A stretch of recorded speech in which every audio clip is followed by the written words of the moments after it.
네, 시작하겠습니다. 오늘은 요한계시록 27번째 시간입니다. 둘째 천사가 나팔을 불다. 계시록 8장 8절에서부터 9절까지 말씀입니다.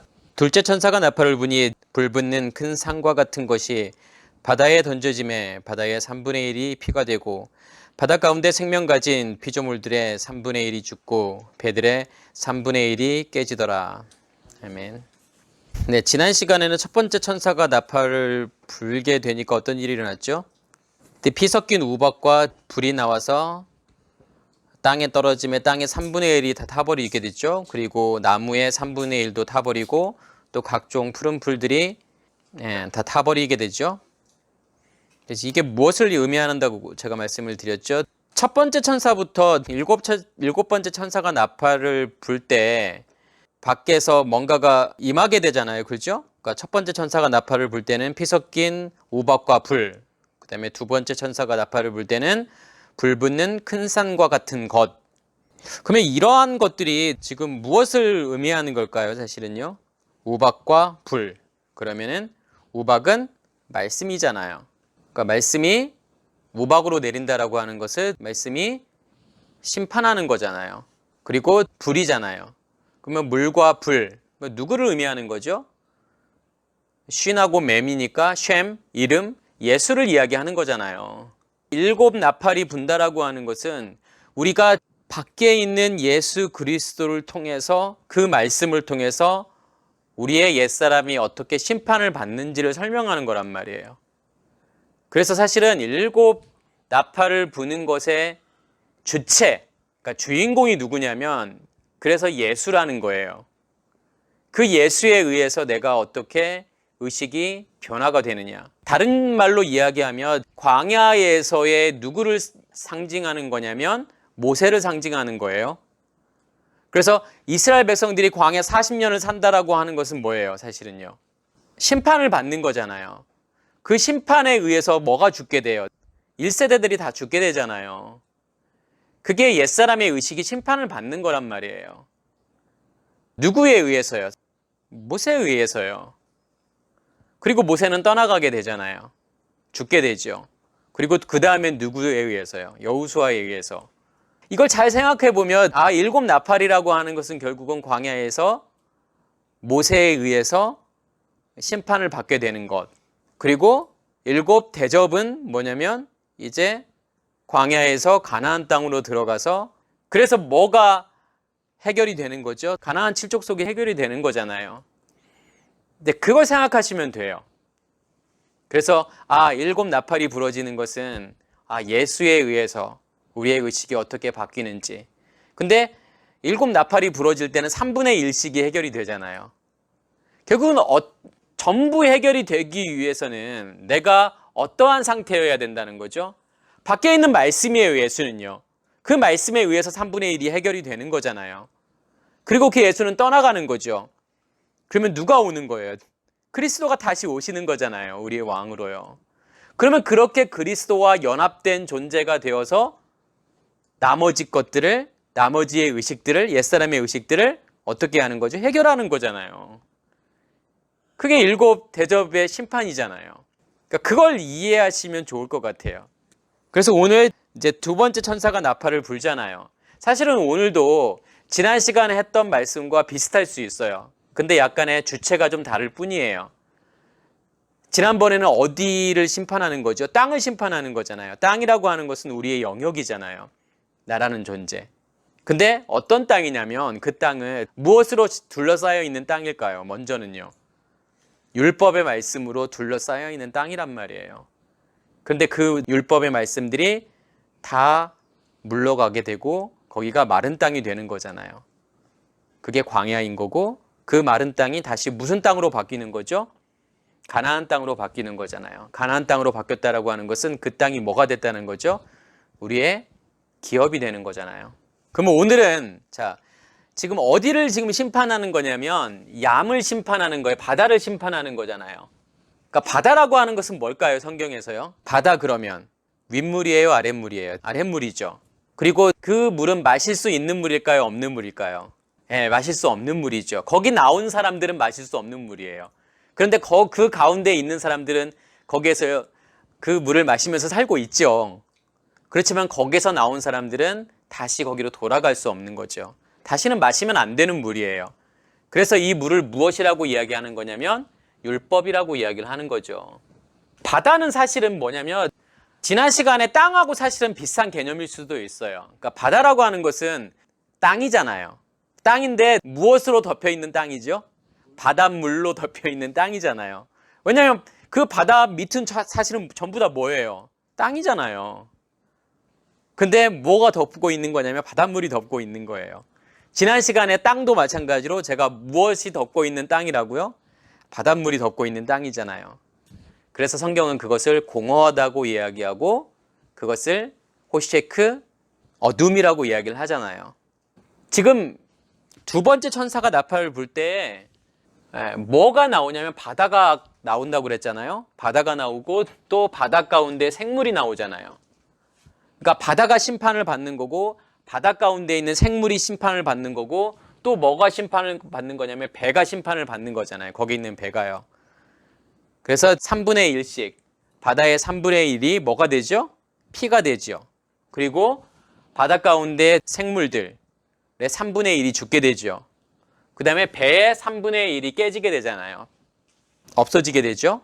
그러면 먼저는 여기에서 바다라고 하는 게 무엇이고 바다 가운데 생물이 무엇이고 그 다음에 배가 의미하는 게 뭘까? 실제로 하나님께서 뭐 바다를 심판해 가지고 바다의 뭐 3분의 1이 뭐 예를 들어서 뭐 태평양 전체가 뭐 피로 변한다던가 아니면은 뭐 바다 가운데 있는 뭐 물고기라던가 이게 3분의 1이 다 죽어버린다던가 또 거기에 떠다니는 배 3분의 1이 다 파괴가 된다던가 지금 그거 말하고 싶은 거 아니잖아요. 실제로 우리 눈에 벌어지고 있는 그러한 일들을 말하고 싶은 것이 아니라 사실은 이러한 모든 일들은 뭐냐면 영적인 걸 지금 설명하고 있는 거잖아요. 우리 안에서 어떠한 일들이 믿음의 길을 가고 있는 우리에게 하나님께서 우리의 옛사람을 어떻게 심판하는지에 관한 내용들이잖아요. 그죠? 그래서 제가 아까 바다가 의미하는 게 무엇인지를 말씀을 드렸어요. 바다는 아랫물이고 율법이라고 말씀을 드렸잖아요. 그러면 그 가운데 있는 바다 가운데 있는 바다 안에 있는 이 생물들은 뭘 이야기하는 걸까요? 이 생물들을 무엇이라고 지금 표현을 하냐면 네페시 하야라고 표현을 한단 말이에요. 그러면 네페시 하야가 뭘 의미하는 걸까요? 어디에 나오죠? 네페시 하야가요? 창세기 1장에도 나오죠. 다섯째 날 하나님께서 창조하실 때 그 바다 가운데 생물들을 하나님께서 네페시 하야라고 말씀을 하시잖아요. 근데 이 네페시라고 하는 것은 뭐냐면 어떻게 번역이 되냐면 숨, 생명, 영혼, 목숨, 혼 이렇게 번역이 되죠. 하야라고 하는 것은 뭐냐면 살아있다라고 하는 거예요. 살아있는 생명, 숨, 목숨, 영혼 이것을 네페시 하야라고 이야기를 하죠. 또 네페시 하야가 어디 나오죠? 창세기 2장에 나오잖아요. 하나님께서 땅에 흙으로 뭘 만들죠? 사람을 만들잖아요. 아담을 만든단 말이에요. 근데 거기에 하나님께서 뭘 불어넣죠? 생기를 불어넣잖아요. 여기에서 말하는 사실은 흙이라고 했지만 이 흙이라는 단어는 아파르예요. 근데 이 아파르라는 단어는 사실은 먼지라는 뜻이에요. 그러니까 땅의 먼지를 통해서 하나님께서 뭘 만드시는 거냐면 아담을 만드시는 거잖아요. 근데 거기에 하나님께서 생기를 불어넣으시니까 뭐가 되는 거냐면 네페시 하야가 되는 거란 말이에요. 결국은 아파르가 먼지가 네페시 하야가 되는 거잖아요. 뭐가 거기에 들어가기 때문에요? 생기가. 그럼 생기가 뭘 이야기하는 걸까요? 제가 옛날에도 한번 설명을 드렸는데 창세기 하면서 한마디로 이야기하면 뭘까요? 그렇죠. 생명이란 말이에요. 먼지와 같다라고 하는 것은 먼지를 통해서 하나님께서 네페시 하야를 만든다라고 하는 것은 이 먼지라고 하는 것은 사실은 뭘 이야기하는 거죠? 없음이잖아요. 먼지와 같은 존재는 그냥 없음이에요. 아무것도 아닌 거란 말이에요. 그 없음인 우리를 사실은 창세기 1장 2절에 뭐라고 표현하죠? 땅이 공허하고 혼돈하다. 여기서 공허하다라고 하는 뜻은 뭐냐면 없음이에요. 거기서도요. 아무것도 없는 거예요. 그냥 nothing. 그게 아파르란 말이에요. 거기에 하나님께서 뭘 지금 주시는 거죠, 우리에게요? 예수 그리스도의 십자가의 죽음을 통해서 그리고 그의 부활을 통해서 우리에게 생명을 주시는 거잖아요. 그럼 우리 안에 뭘 간직하는 거죠? 생명을 간직하는 거고, 다른 말로는 우리 안에 빛을 간직하는 거고, 또 다른 말로는 우리 안에 불을 간직하는 거잖아요. 그랬을 때 비로소 우리가 어떠한 존재가 되냐면 살아있는 존재가 되는 거예요. 그 전에는 사실은 살아있는 존재가 아니라 죽어있는 존재란 말이에요. 어둠이란 말이에요. 호시에크예요. 근데 그랬던 그냥 아파르였던 존재가, 먼지였던 존재가 그 생명이 우리 안에 들어감으로 드디어 우리가 어떤 존재가 되는 거냐면 살아있는 존재가 되는 거예요. 그게 바닷 가운데 생물이란 말이에요. 근데 이 생물은 어디에 지금 존재하고 있죠? 어디를 살고 있어요? 바닷물을 살고 있잖아요. 그 말은 무슨 말일까요? 자, 우리의 의식이 깨어지고 우리 안에 예수 그리스도와 내가 십자가의 죽음으로 그 생명이 내 안에 간직되어졌어도, 그 빛을 내 안에 간직했고 그 불이 내 안에 타고 있어도 우리의 의식은 여전히 뭐라는 거죠? 어디 안에 있다라는 거죠? 율법 안에 있는 거잖아요. 그걸 벗어나기가 사실은 쉽지 않다니까요. 오랜 시간이 필요한 거예요, 그게요. 우리 자신을 보면 알잖아요. 우리 안에 예수 그리스도의 생명을 간직했지만 여전히 우리의 의식은 어디를 살고 있죠? 애굽을 살고 있잖아요. 율법을 살고 있단 말이에요. 그게 바닷 가운데 있는 생물이란 말이에요. 옛사람의 의식을 살고 있어요. 그럼 배라고 하는 것은 뭘까요? 뭘 표현하고 싶은 걸까요? 이 배가요. 이 옛사람의 의식을 사실은 표현하는 게, 설명하는 게, 이 옛사람의 의식을 드러내는 게 뭐냐면 여기서는 배라는 거예요. 왜 그러냐면, 자 보세요. 배가 지금 바다에 떠 있다고 한번 생각해 보세요. 그런데 지금 파도가 치지 않을 때는 배는 그냥 유유히 떠가겠죠, 바다를요. 그런데 파도가 치면, 바람이 불고 파도가 막 심하게 치면 배는 어떻게 되죠? 배 막 요동치잖아요. 그 파도와 함께 같이 하나가 되어서 요동치잖아요. 그 말은 무슨 말일까요? 그 말씀에 의해서 만들어져 있는, 다시 말해서 율법이라는 말씀에 의해서 만들어져 있는 나의 의식이 무엇을 통해서 드러나는 거예요, 지금요. 이 배라는 걸 통해서 드러나는 거잖아요. 그 율법이라는 것을, 다시 말해서 말씀이라는 것을 듣게 되잖아요. 보게 되지요. 그러면 우리는 그것을 어떻게 되냐면 해석을 하게 되잖아요. 다른 사람들이 해석해 준 거라든가 아니면 내가 해석한다든가. 그래서 율법이라고 하는 것을, 말씀이라고 하는 것을 어떻게 우리는 해석을 하죠?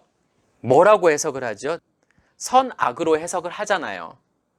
아, 이것은 지켜야 될 거, 이것은 하면 안 되는 거, 지켜야 될 건 선, 그 다음에 하지 말아야 될 거, 하는 것은 악. 이렇게 나누잖아요, 우리가요. 그 말은 무슨 말이죠? 우리가 하나님의 말씀을 어떻게 하면 해석하고 있잖아요, 지금요. 어떠한 기준에 의해서 해석하고 있는 거죠? 선악이라는 기준 하에서 우리가 해석을 하잖아요. 그래서 이것들은 지켜야 될 거, 이것들은 하지 말아야 될 거, 이렇게 나누게 되잖아요. 이건 선한 거야, 이건 악한 거야, 이렇게 나누잖아요. 선한 건 옳은 거야, 좋은 거야, 해야 될 거야. 악한 것은요, 나쁜 거야, 하지 말아야 될 거야. 해야 될 걸 하면 어떻게 되죠? 복을 받게 되잖아요. 하지 말아야 한 걸 하게 되면 저주를 받게 된단 말이에요. 그래서 우리는 뭘 어떻게 생각하냐, 어떻게 하려고 하냐면, 아, 하나님이 하라고 하는 것을 열심히 해야지, 하지 말라고 하는 것을 하지 말아야 되지, 우리 삶 가운데에서 나도 그렇게 살아야 되지라고 생각을 하잖아요. 그리고 그렇게 사는 것이 복 받는 길이고 그렇게 사는 것이 행복한 거야 라고 의미를 거기다 부여하잖아요. 그러면서 우리가 그것을 우리 안에다가 간직한단 말이에요. 기억한단 말이에요. 그리고 그것을 어떻게 하죠, 우리는요? 어떻게 표현을 하죠, 우리는요? 어떻게 드러나지죠, 그게요? 해야 될 것을 안 하게 되면 힘들잖아요. 자, 생각해 보세요. 10계명을 한번 생각해 보세요. 부모를 공경하라고 했는데 부모하고 싸우고 이러면 힘들잖아요. 안식일을 기억하여 거룩히 지키라고 했는데 주일 예배를 막 빠진단 말이에요. 아, 그럼 내가 안식일을 범한 건가? 괴롭잖아요. 살인하지 말라, 간음하지 말라, 도둑질하지 말라고 했는데 육체적으로 간음도 하고 뭐 살인하기는 사실은 쉽지 않지만 다른 사람 물건 훔친다던가 아니면 거짓말한다던가 이러면 내가 내가 10계명을 어겼구나. 마음이 괴롭잖아요. 마음이 힘들잖아요. 그러면 그 기억들이 내가 해석해놓고 의미를 부여했던 그 기억들이 지금 무엇으로 표현이 되는 거죠? 마음으로 표현이 되는 거잖아요. 그게요. 그래서 하나님께서 하라고 한 걸 하면은 기쁘잖아요. 행복하잖아요. 근데 하지 말라고 한 것을 하게 되면 괴롭잖아요. 마음이요. 힘들고요. 마찬가지로 여기에서도 뭐냐면 이 배라고 하는 것은 그걸 이야기하는 거예요. 이 배라는 걸 통해서 뭘 들여다보는 거냐면 우리의 의식을 들여다보는 거예요. 사실은요. 우리 안에 간직되어져 있는 의식이라고 하는 것이 어떤 건지, 그 옛사람의 의식이 어떤 건지를 뭘 통해서 보는 거냐면 이 배를 통해서 보는 거란 말이에요. 성경에서 어떤 내용들이 나오죠? 비바람이 불고 파도가 치는데 예수님께서는 배에서 어떻게 하시죠? 배에서 주무시잖아요. 그 말은 뭘 이야기하는 걸까요? 배라고 하는 것은 아까 제가 우리 안에 간직되어져 있는 의식의 드러남, 표현이라고 그랬잖아요. 근데 예수님은 그거에 영향을 받지 않는다는 거잖아요. 제자들은 막 파도가 치고 그럴 때 두려워 떨게 되잖아요. 그러니까 말씀이라고 하는 것이, 율법이라고 하는 것이 사실은 나를 그렇게 만들어버린다는 거예요. 아까 제가 말씀을 드렸던 것처럼 우리 안에 간직되어 있는 의식, 이것이 뭘로 드러나게 된다? 배로 드러나게 된다라고 말씀을 드렸잖아요. 그러니까 보여지는 것에 의해서 우리의 마음이 흔들리고 있다라는 거잖아요. 파도 치는 거잖아요. 우리도요. 보여지는 대로 우리의 마음이 움직이잖아요. 근데 예수님께서는 주무시고 계시잖아요. 거기서요. 그것에 영향을 받지 않는다라는 거잖아요.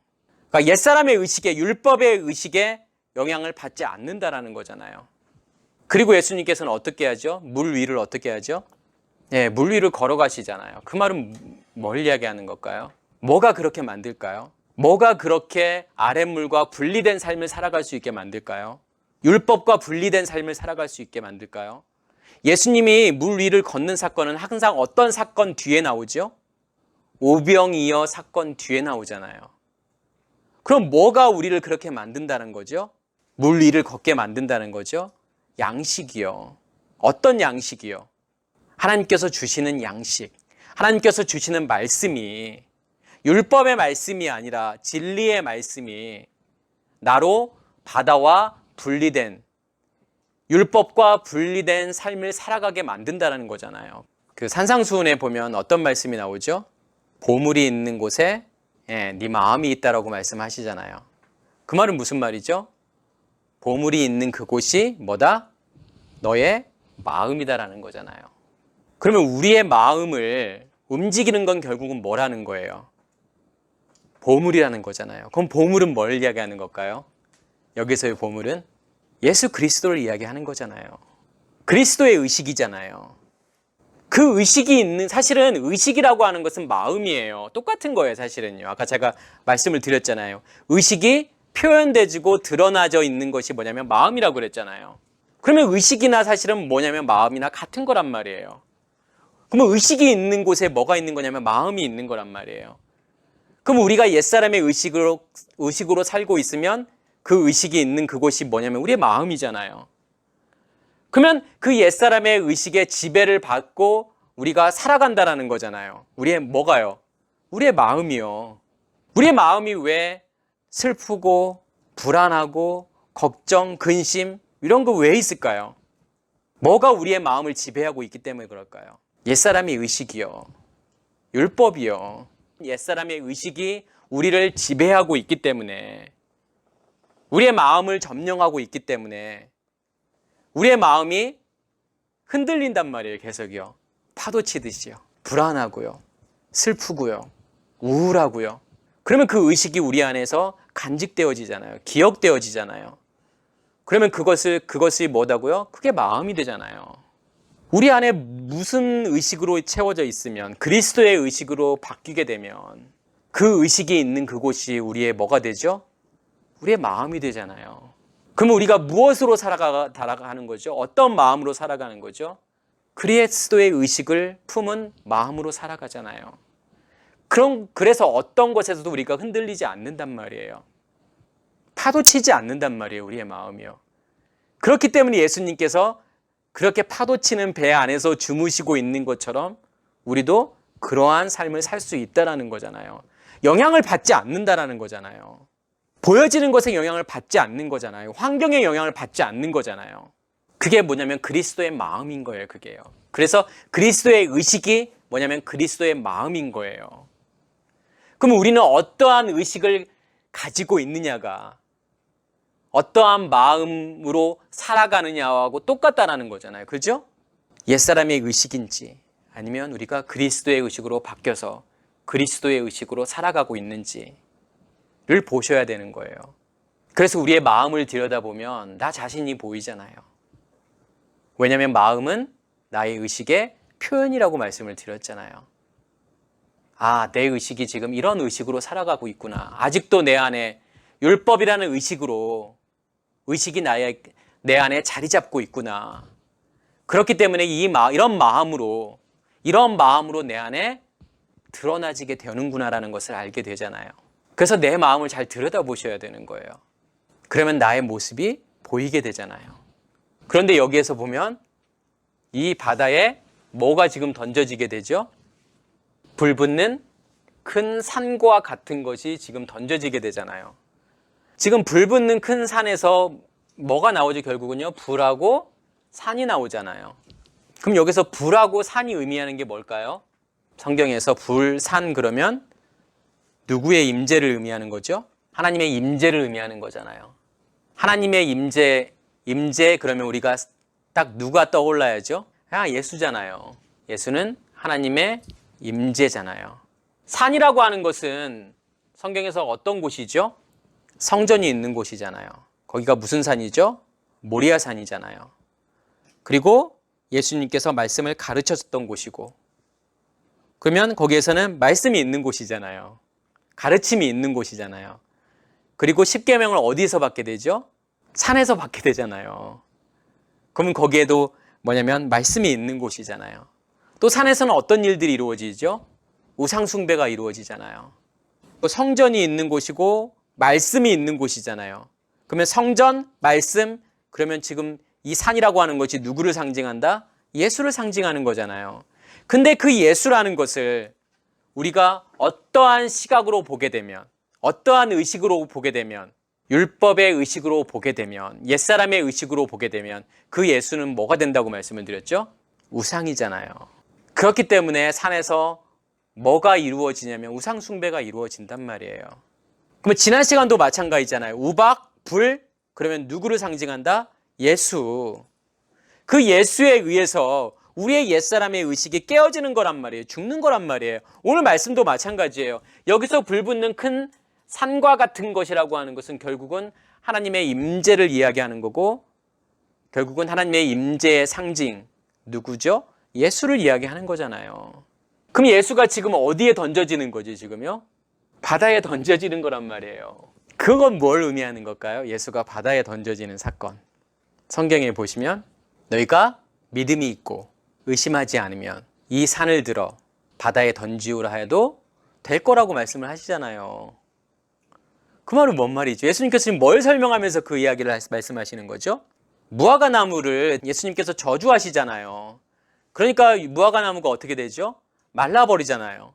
그러니까 어떻게 이런 일이 일어날 수 있습니까? 라고 물어볼 때 예수님의 대답이 뭐냐면 너희가 믿음이 있고 의심하지 않으면 산이 바다에 던져지라 해도 될 거라는 거잖아요.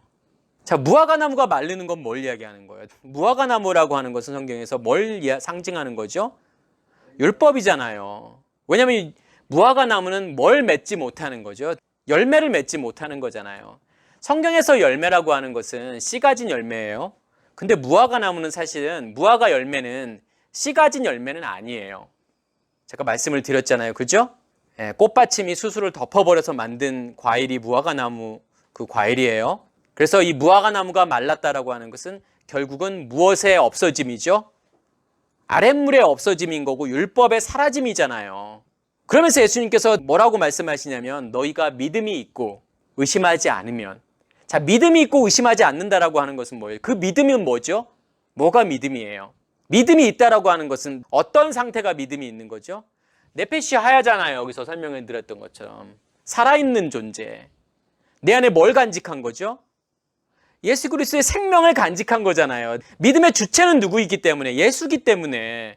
그 예수의 생명이 내 안에 있다라고 하는 것은 내가 뭐가 내 안에 있다라는 거죠? 그 믿음이, 예수의 믿음이 내 안에 존재하고 있다라는 거잖아요. 그러면 그 믿음이 있고 의심하지 않는다라고 하는 것은 그 믿음이 지금 뭐 하고 있다라는 거예요?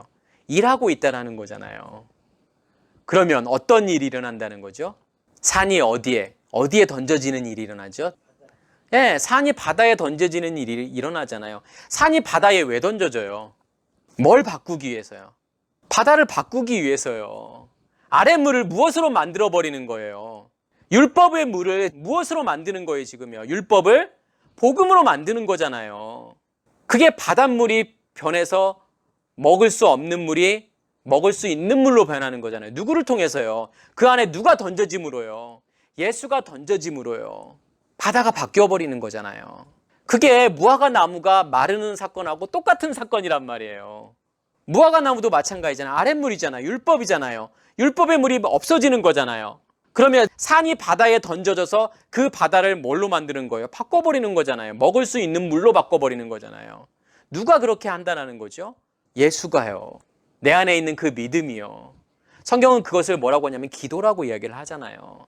기도를 통해서 이러한 일들이 일어난다는 거잖아요. 그죠? 그래서 오늘 이 불붙는 큰 산과 같은 것이 바다에 던져지는 것은 누구를 이야기하는 거다? 예수가. 바다에 던져지는 거잖아요. 또 다른 사건은 어떤 사건인지 구약이에요? 바다에 던져지는 사건? 요나가 바다에 던져지잖아요. 그럼 뭘 말하고 싶은 거죠? 바다에 던져져서 어떻게 되는 거예요? 죽고 살아나는 거잖아요. 다시 나오잖아요. 거기서 살아서 나오잖아요. 예수의 십자가의 죽음과 부활이잖아요. 그게요. 그래야만이 뭐가 되는 거예요? 뭐가 나와요? 거기서요. 말씀이 나오잖아요. 그럼 그 말씀이 사람을 회개케 만들잖아요. 니느웨 백성들을 회개케 만들잖아요. 지금 바닷물이 무슨 물로 바뀌었다라고 하는 것을 설명하는 거죠? 아랫물이, 율법의 물이 지금 복음으로 바뀌었다라는 것을 설명하는 거잖아요. 요나가 그 안에 들어갔다 나옴으로, 다시 말해서 예수의 십자가의 죽음과 부활을 통해서. 그래서 예수님께서 누구를 통해서 자기를 설명한다고 말씀을 하시는 거죠? 요나를 통해서. 이스라엘 백성들이 홍해를 건너잖아요. 마른 땅으로 건너잖아요. 홍해를 통과하는 그 사건은 뭐예요, 결국은요? 죽음과 부활이잖아요. 세례잖아요. 성경은 그것을 세례라고 이야기를 하잖아요. 죽고 거기서 다시 사는 거란 말이에요. 죽고 다시 나오는 거란 말이에요. 그래야만이 그 말씀이 뭐가 되는 거예요? 그 말씀이 생명이 되는 거란 말이에요. 그래서 보면은 여기에서 바다가 뭘로 바뀌는 거예요? 3분의 1이 피가 되잖아요. 그러면 무슨 말이죠? 지금 바닷물이 어떻게 바뀌었다라는 거예요? 피라고 하는 것은 제가 뭐라고 설명을 드렸죠? 네, 생명이잖아요. 먼저는 죽음이잖아요. 피를 흘리는 것은 십자가의 죽음이잖아요. 근데 그 피가 어떻게 하는 거죠? 우리를 살리잖아요. 결국은 피로 바뀌었다라고 하는 것은 죽음을 통해서 생명이 됐다라는 거잖아요. 뭐가요? 바다가요. 3분의 1이요. 바뀐 거잖아요. 의식이 바뀐 거란 말이에요. 먹을 수 없는 물에서 먹을 수 있는 물로 바뀐 거란 말이에요. 율법에서 복음으로 바뀐 거란 말이에요. 그게요. 그리고 바다 가운데 있는 이 생명, 네페시 하야가 결국은 뭐 어떻게 된다는 거죠? 바다 가운데 있는 이 생명이 결국은 뭘 이야기하는 거라고 그랬지 제가요? 옛사람의 의식이 둘러싸고 있는 상태잖아요. 그러한 의식의 죽음을 이야기하는 거란 말이에요. 옛사람의 의식의 죽음. 그렇지만 다 해결이 되지 않잖아요. 왜요? 한참을 가야 되는 일이니까요. 어디까지 가야 되는 일이니까요. 7 대접의 심판과 그 이유가 되어야 되잖아요. 그래야 뭐가 없어져요. 계시록 21장에 보면은 21장 1절에 보면 뭐가 없어져요? 바다가 없어지잖아요. 결국은요. 바다가 없어졌다라고 하는 것은 결국은 뭐가 죽었다라는 거죠? 나의 옛사람의 의식이 죽은 거잖아요. 더 이상 율법의 물이 존재하지 않는다는 거잖아요. 그리고 배들은 어떻게 되는 거죠? 3분의 1이 깨지는 거잖아요. 배는 아까 제가 뭘 설명한다고 그랬죠? 우리의 마음이요. 우리의 의식이 바뀐 만큼 뭐가 바뀌게 되죠? 우리의 마음이 바뀌게 돼요. 내 안에 보물을 간직한 만큼 우리의 뭐가 바뀐다는 거죠? 마음이 바뀌는 거잖아요. 우리 안에 옛사람의 의식으로 간직되어져 있으면 그 옛사람의 의식이 무엇으로 표출되죠? 마음이라는 걸로 표출되잖아요. 반드시 마음이라는 걸로 표출될 수밖에 없어요. 드러나질 수밖에 없어요, 그게요. 그래서 제가 우리가 옛사람의 의식으로 채워져 있으면 뭐가 있을 수밖에 없다라고 했죠? 마음에 병이 생길 수밖에 없는 거예요.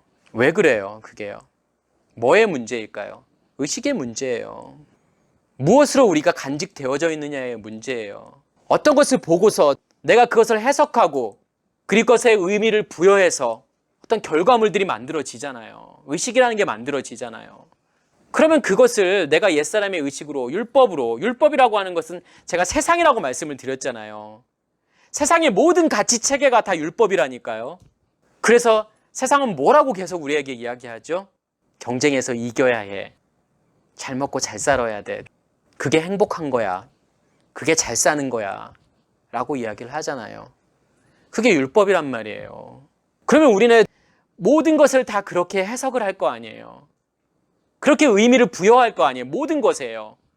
공부라는 것에도 그렇게 의미를 부여할 거고, 우리가 사회생활도 그렇게 의미를 부여할 거고, 우리가 살아가는 모든 것에서 그렇게 의미를 부여할 거잖아요. 거기다가요. 그러면 그게 우리의 뭐가 되는 거죠? 의식이 되는 거고 우리의 기억이 되는 거잖아요. 그러면 그것이 뭘로 드러나게 돼요? 마음이라는 걸로 드러나게 되어 있잖아요. 그래서 마음이 힘든 거예요. 마음이 괴로운 거예요. 그 안에 계속 있으면요. 율법 안에 있으면 마음이 괴로운 거란 말이에요.